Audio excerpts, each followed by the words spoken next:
আসসালামু আলাইকুম। আমি আপনাদের ভালোবাসার সাকিব খান। দর্শক, ব্রেকিং নিউজ।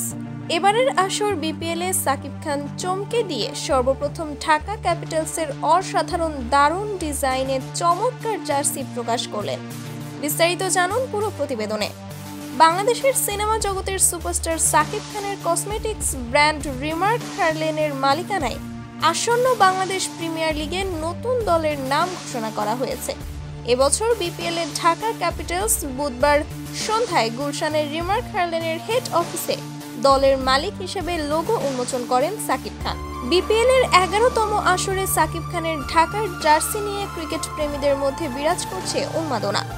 সমর্থকরা অধীর আগ্রহে ছিলেন ঢাকা দলের জার্সি কেমন হবে তা নিয়ে। আর তাই তো সাকিব খান দারুণ চমক দিয়ে অসাধারণ দারুণ কালো নীল রঙের ডিজাইনে ঢাকার জার্সি প্রকাশ করলেন, যা দেখতেই ভালো লাগছে। তো দর্শক, সাকিব খানের ঢাকার জার্সি আপনাদের কাছে কেমন লেগেছে তা এই বিষয়ে জানিয়ে দিন আমাদের ভিডিওর কমেন্ট বক্সে। ধন্যবাদ।